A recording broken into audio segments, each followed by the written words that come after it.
Dan dari situ mungkin tekanannya terlalu besar, dihujat satu Indonesia, ngalamin stres berat, di mana makan keluar lagi, Ya Allah. sampai kayak gitu kan. Terus tapi mau mati takut gitu kan. Untungnya masih ada iman kecil, masih sedikit iman yang bahwa kalau kita mati bunuh diri itu bisa masuk neraka.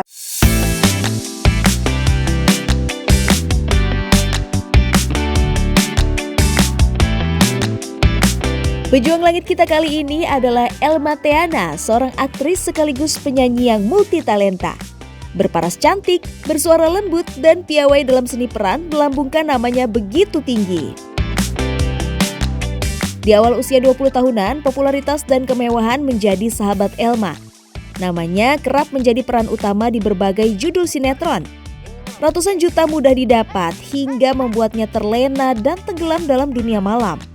Elma akrab bersinggungan dengan hal-hal yang dilarang oleh Allah. Namun siapa sangka, meski dunia seperti sudah dalam genggaman, ada kekosongan yang Elma rasakan. Dan disinilah lika-liku perjalanannya mengejar hidayah Allah Subhanahu wa Ta'ala dimulai. Pada saat itu aku tahun 99 itu ngerasa kayak mau mati gitu. Ngerasa tuh kayak mau mati terus gitu. Minta tolong mama kan, ma cariin deh aku suami gitu. Siapa aja aku terima, mau apapun, mau jelek, mau dia penjahat, sampai kayak gitu, sampai hopelessnya pengen nikah gitu kan. Ya udah aku serahin ke mamaku, dikenalin sama mama, 3 bulan langsung nikah. Sentuhan kolbu akan datangnya hidayah sebenarnya sudah hadir di hati Elma. Tapi kegelisahan yang dirasakan disalahpahami oleh Elma. Bukannya menjemput hidayah dengan mendekat kepada Allah, tapi Elma malah menggantungkan pada sosok imam yang diharapkan bisa membawanya kembali ke jalan Allah. Awalnya hijrah itu pasti kita harus mendapatkan benturan. Dan aku sangat bersyukur dengan mendapatkan musibah itu. Jadi musibah itu yang membuat Bunda hijrah itu waktu itu perceraian. Pernikahan Elma dengan sang suami pertama, qadarullah, hanya berlangsung selama 5 tahun. Ketidaksamaan visi misi, ego Elma yang merasa lebih mandiri hingga sering mengecilkan peran suami menjadi penyebab cekcok sering terjadi. Saat komunikasi tak menemukan titik temu dan hati mulai lelah, perselisihan pun tak terelakkan. Hingga perpisahan menjadi jalan yang dibukakan oleh Allah. Dan dari situ mungkin tekanannya terlalu besar, dihujat satu Indonesia, ngalamin stres berat, di mana makan keluar lagi, Ya Allah. sampai kayak gitu kan. Terus tapi mau mati takut gitu kan. Untungnya masih ada iman kecil, masih sedikit iman yang bahwa kalau kita mati bunuh diri itu bisa masuk neraka. Perceraian dengan suami pertamanya menjadi pukulan telak dalam hidup Elma. Sang mama yang menyarankan menikah dengan lelaki pilihannya marah dengan keputusan Elma dan menentang perceraiannya. Di balik kalut hatinya, yang Elma lakukan adalah mengejar panggilan hidayah yang semakin menggema. Elma pun meninggalkan dunia keartisan untuk lebih dalam mengenal Islam. Pilihan Elma jatuh pada Padepokan di Sukabumi sebagai tempat untuk menenangkan diri dan memperdalam ilmu agama. Di sana Elma merasa begitu diterima, hangat, dan bahkan dianggap keluarga. Dan di Padepokan jugalah Elma bertemu dengan suaminya kini, Julianda Barus. Mereka berdua sama-sama bertransformasi. Dari seorang yang begitu mencintai dunia dan sering lalai akan ibadah, kini mulai memperbaiki sholat wajib, senantiasa membaca murotal Quran, berzikir, bertadabur, hingga memutuskan untuk berhijab. Elma jarang pulang dan hatinya seperti terikat dengan Padepokan. Perubahan ini ternyata membuat ikatannya dengan keluarga, khususnya sang mama, terasa semakin jarang. Pada saat itu sempat nggak keluarga ibunda itu sampai ngejemput gitu pernah? Ngejemput, udah ngejemput. Gimana sih namanya nggak bisa dibilangin kan gitu. Maksudnya gini, ini apa sih nih orang-orang di sekeliling aku. Mereka ini kok repot banget gitu, orang aku yang dapetin kedamaian, aku yang dapat kebahagiaan, kok malah mereka yang repot sih. Aku sempat waktu itu kelas sama ibuku ya. Pertentangan dari keluarga besar, terutama sang ibu, membuat dilema di hati Elma. Sementara mengaji di Padepokan yang awalnya pembelajaran tentang tauhid, lama-lama menjadi berubah. Rasanya sang guru lebih condong pada hal-hal yang duniawi, bahkan tampak tidak sejalan lagi dengan akidah. Hubungan yang jauh dari sang mama dan pergulatan hati Elma tentang kebenaran ajaran agama di Padepokan membuat Elma sadar segera memenuhi panggilan Allah Subhanahu wa Ta'ala agar kembali kepadanya. Aku bertanya-tanya apakah di sini tempat yang terbaik buat saya. Karena memang waktu pas sebelum perceraian itu kan sholat juga jarang-jarang kalau inget gitu kan. Agama apalagi nggak tahu gitu kan. Tapi dalam hijrah yang pertama itu walaupun mungkin salah, tapi banyak hal juga yang aku dapetin juga. Di sana itu aku pakai kerudung. Nah begitu di sana tuh sekitar 9 tahun ya. Langsung aku umroh. Waktu pas umroh itu aku bilang kok rasanya kayak aku dapat sesuatu tapi kok hati nggak tenang gitu. Kegelisahan yang dirasakan selama di Padepokan kembali muncul. Saat itu Emma benar-benar ingin kembali kepada Allah dengan cara yang benar. Elma mencoba ikut kajian-kajian agama di luar Padepokan dan subhanallah hasilnya hati Elma menjadi lebih tenang. Belakangan Elma mulai sadar dan yakin kegelisahan yang dirasakannya selama ini adalah wujud dari dosa. Rasulullah Shallallahu Alaihi Wasallam bersabda, kebaikan adalah dengan berakhlak mulia, sementara kejelekan dosa adalah suatu yang menggelisahkan jiwa. Ketika kejelekan tersebut dilakukan, tentu engkau tidak suka hal itu tampak di tengah-tengah manusia. Hadis riwayat Muslim. Hati kecil Elma yang menolak kejanggalan di Padepokan menjadi teguran langit. Dengan niat mencari hidayah, Elma mantap keluar dari Padepokan dan melakukan ibadah umroh. Berdoa di sana, ya Allah kalau memang jalan saya baik, tunjukkanlah ya Allah, saya nggak bisa apa-apa, saya nggak mengerti apa-apa, saya nggak punya ilmu apa-apa. Di depan rumahmu ini aku berdoa, ya Allah tunjukkan sesuatu kepada aku gitu kan. Berdoa begini, lagi berdoa di depan Ka'bah, tiba-tiba aku ditendang gitu sama nggak tahu siapa sampai hijab aku terbuka. Ya Allah. Bayangin nggak sih depan Ka'bah kita nggak pakai hijab, itu kan sebenarnya udah sesuatu yang ibarat kata tuh perempuan itu kan adalah hijabnya. Tiba-tiba terbuka berarti kan itu dipermalukan. Nah dari situ aku paham hijab aku terbuka, terus aku ngerasa kayak aduh kayak aku mati nih, aku diinjek-injek. Jadi di Ka'bah itu semua udah nginjek-injek aku, udah sampai aduh aku mati sampai aku astagfirullahaladzim ya Allah ampuni aku. Tiba-tiba aku paham gitu kesalahanku di mana. Tiba-tiba aku paham bahwa oh ini jawaban Allah bahwa mungkin ini tidak tepat untuk aku gitu tempat hijrahnya gitu kan. Karena kan aku kan ngambil hijab tuh kan udah keinjek lagi. Tiba-tiba ada perempuan yang makain aku gitu. Aku udah nangis-nangis di situ. Udah pasrah lah ya gitu. Habis setelah itu aku sholat sunat taubat. Aku berjanji, maksudnya ya Allah pertemukan aku dengan jalan kebenaran gitu. Pertemukan aku dengan orang-orang yang baik. Bantulah aku dalam hijrah ini gitu. Kejadian luar biasa saat umroh menjadi teguran yang membuka kolbu. Ibadah umroh menjadi titik mula kembalinya Elma ke jalan yang Allah dan keluarga ridhoi. Di Tanah Suci, Elma kuatkan sholat taubat, semakin mendekat kepada Allah, memperbanyak doa dan terus memohon pada Allah Subhanahu wa Ta'ala agar diberikan petunjuk jalan yang benar dan tak lagi mengulang seperti sebelumnya. Dan subhanallah, permohonan itu dijawab kontan oleh Allah. Hubungan dengan sang mama membaik, demikian pula hubungannya dengan sang suami yang menjadi lebih harmonis. Kini Elma sadar sempat salah dalam memilih guru dan menjalani hijrah yang semu. Dari sini banyak yang Elma pelajari. Ya, untuk pejuang-pejuang langit ketika kita mau hijrah, mau belajar kita mencari seorang guru, memang kita lihat apakah ajarannya ini sesuai dengan sunnah Rasul, apakah ajarannya sesuai dengan agama gitu. Mengakui Nabi Khidir, yang mengakui dia berteman dengan malaikat, bisa ini, bisa begini. Aku 9 tahun deh. Jadi kalau ada yang kayak gitu-gitu aku cukup hatam ya gitu. Jadi kembali lagi apakah udahlah kita belajar agama itu yang sesuai syariat ya kan. Akhlaknya seperti apa gitu. Memilih guru bukanlah masalah sepele karena guru adalah wasilah yang akan mengantar dirinya pada perubahan yang baik. Maka menyeleksi guru mutlak diperlukan bagi yang ingin menimba ilmu agama. Nabi Shallallahu Alaihi Wasallam pernah mengingatkan, sesungguhnya ilmu ini adalah agama, maka berhati-hatilah kalian dari manakah kalian mengambil agama kalian. Jadi apa yang menguatkan Bunda akhirnya bisa melupakan 9 tahun itu, Bun? Jadi semua yang terjadi dalam hidup ini itu pasti ada hikmah. Jadi kita nggak boleh menyimpan dendam. Semakin dendam itu kita simpan, semakin kebencian itu kita simpan, itu akan menggerogoti kita sendiri. Kita doain semua orang-orang yang berbuat zolim gitu, diminta dimaafkan karena saya melihat dia kan masih seiman lah ya sama kita gitu. Yeah. Ya Allah ampuni dosa-dosanya, berikan hidayah dan inayah untuk kami gitu. Ya udah akhirnya lepaslah. Dendam yang selama ini Elma simpan di dalam hati perlahan menghilang dengan izin Allah. Elma dimampukan untuk melepaskan semua sumpah dan beban yang pernah mengikat jiwanya.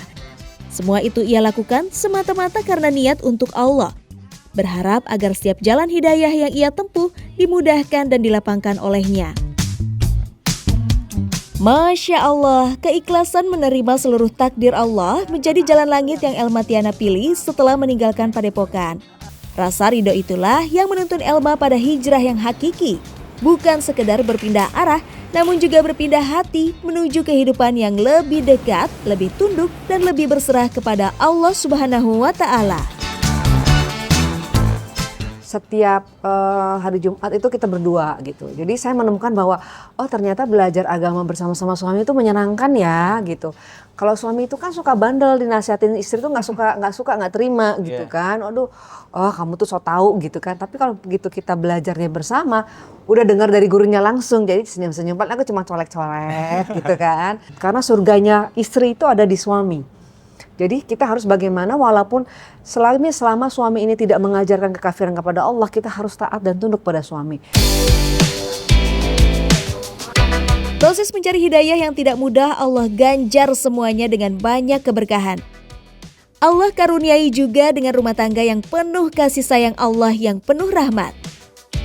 Kini mengaji ditemani sang suami menjadi agenda favorit Elma Tiana. Ada suami yang membersamai hijrah dan mengingatkan bila keimanan sedang melemah. Tambah lagi, kalau bisa rajin-rajin sholat berjamaah sama suami di rumah. Baik. Itu luar biasa banget berkahnya. Kalau suami aku kan jangan suka menunjukkan kemesraan di depan orang, nggak boleh gitu. Luar biasanya suamiku tuh selalu ngedoain aku di ubun-ubun pas abis berjamaah. Aku suka nanya doanya apa sih? Rahasia dong gitu. Salah satunya apa deh pengen tahu, ya tentunya kamu makin soleha gitu. Jadi aku tuh dipelet. Kata Allah, katanya dia iya nggak apa-apa dipelet lewat jalur langit. Wah, ini dipelet lewat jalur langit. Maksudnya didoain menggunakan jalur langit. Jalur langit langsung mintanya sama Allah langsung. Masya Allah. Gitu. Wah, ini ternyata kuncinya ya.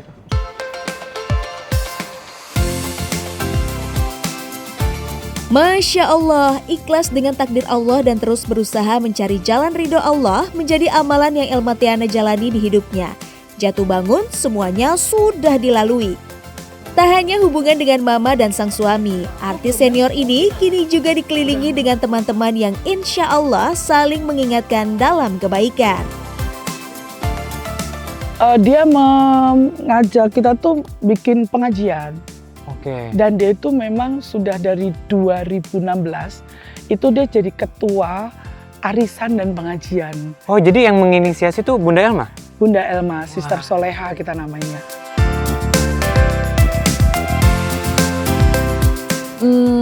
Saya kenal sama dia tuh udah hampir 10 tahun ya. Mungkin dibanding sekarang mungkin lebih religius ya. Bulan ini arisan di restoran, bulan depan pengajian, begitu selang-seling. Tapi sekarang kesininya udah pengajian, setiap bulan tuh pengajian. Biasanya sih dia sih selalu nyuruhnya narsi kita perbanyak zikir untuk ngadapin apa-apa. Sama saya kan umroh kemarin ya, bulan November. Oh, ini yang baru terakhir? Iya, yang terakhir kan saya umroh sama dia. Masya Allah. Ntar kita di sana kita nggak boleh gibah-gibah gitu. Terus ya akhirnya saya sama dia kita mengapresiasi diri kita sendiri ya Mak ya.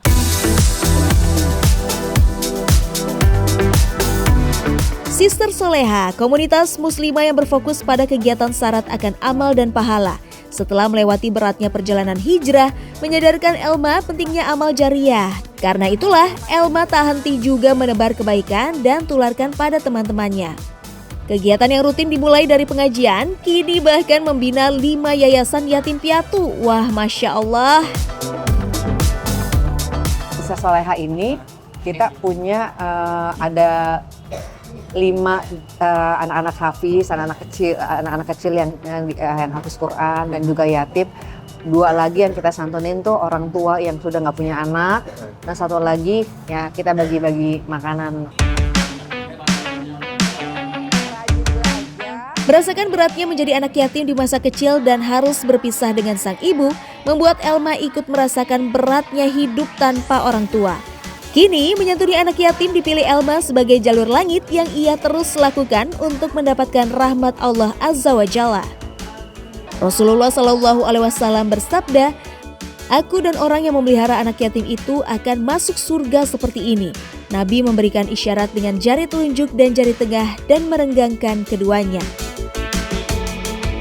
Nah, Pejuang Langit sekarang Bunda itu juga lagi produksi film Ya. namanya Anak-anak Bambu Ya. yang berkaitan sama anak-anak yatim Ya. juga ya Bunda? Jadi aku bikin film Tiana Picture, itu judulnya Anak-anak Bambu, tapi aku mengisahkan tentang anak-anak yatim.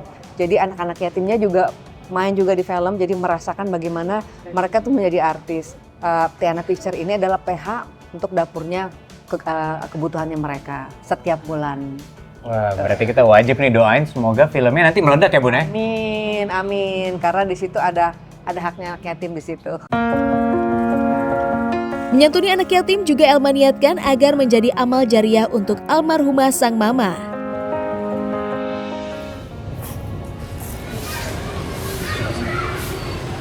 Sebagai anak yang sudah yatim sejak kecil, Elma sebenarnya sangat berbakti pada sang mama.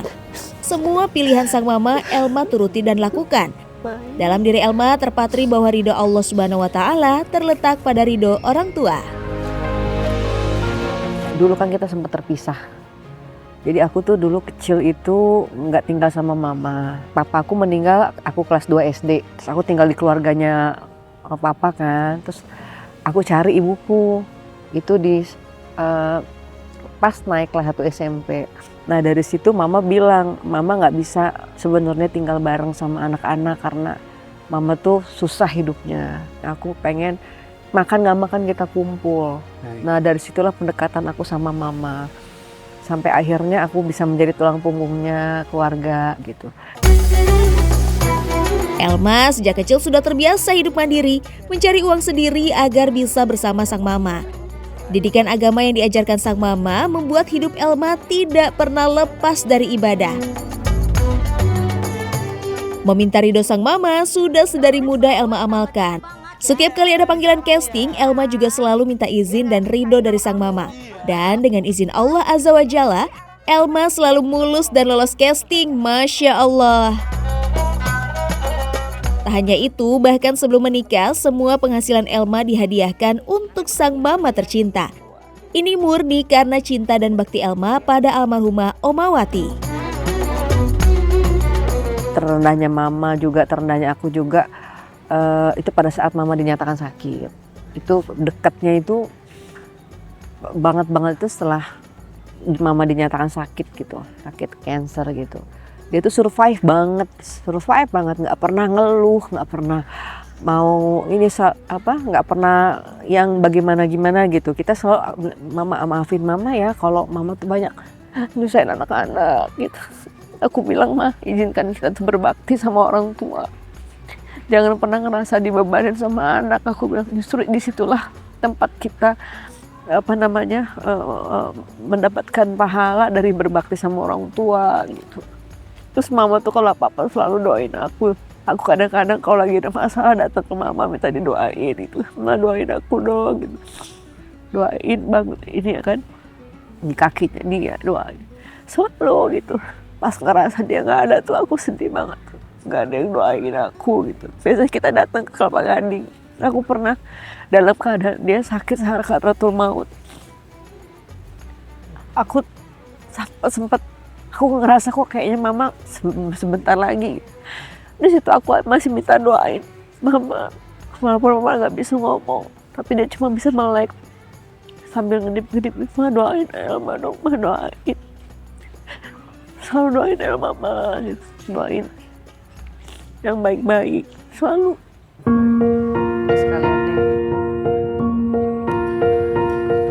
Sang Mama Wati Siregar telah meninggal dunia setahun lalu setelah berjuang melawan kanker kelenjar getah bening selama 15 tahun. Begitu tinggi derajat sang mama di mata Elma, hingga ia sangat meyakini kekuatan doa almarhumah. Bahkan di saat terakhirnya, Elma masih memohon doa dari sang mama. Masya Allah, cinta dan keyakinan itu tak pernah terputus meski maut akhirnya memisahkan. Di detik-detik akhir, sang mama masih meninggalkan nasihat yang begitu dalam. Teruslah bersedekah, jangan pernah meninggalkan sholat, dan tetap rukun sesama saudara. Yang paling nyesel itu pada saat aku lagi syuting, mama minta aku datang ke rumah sakit. Aku bilang sama adekku gini, Yan, Kak Elma tuh capek banget lagi nyetir sendiri, besok pagi Kak Elma datang ya gitu. Katanya malam itu lah malam terakhir mama tuh meninggal gitu loh. Aku baru sampai rumah udah dikabarin Kak Elma, aduh aku udah ngerasa banget. Kak Elma mama, ya aku lemes banget, nyesel banget gitu loh. Pada akhirnya juga aku ke rumah sakit gitu. Pas aku datang tuh mama udah, maksa aku datang mama udah dicabut-cabut gitu. Terus aku ngeliat badannya masih anget. Aku sampai marah sama dokter. Dokter, ini mamaku masih anget loh badannya. Ini mama masih hidup loh. Tolong dong yang bener dong, jangan bilang mama saya meninggal. Jadi aku shock gitu. Terus aku sempat ngeliat mama tuh ada air mata. Aku sempat ngeliat air mata mama tuh jatuh. Aku pelukin mama, aku bilang, mama maafin aku ya Pak, ya Allah, mama maafin aku.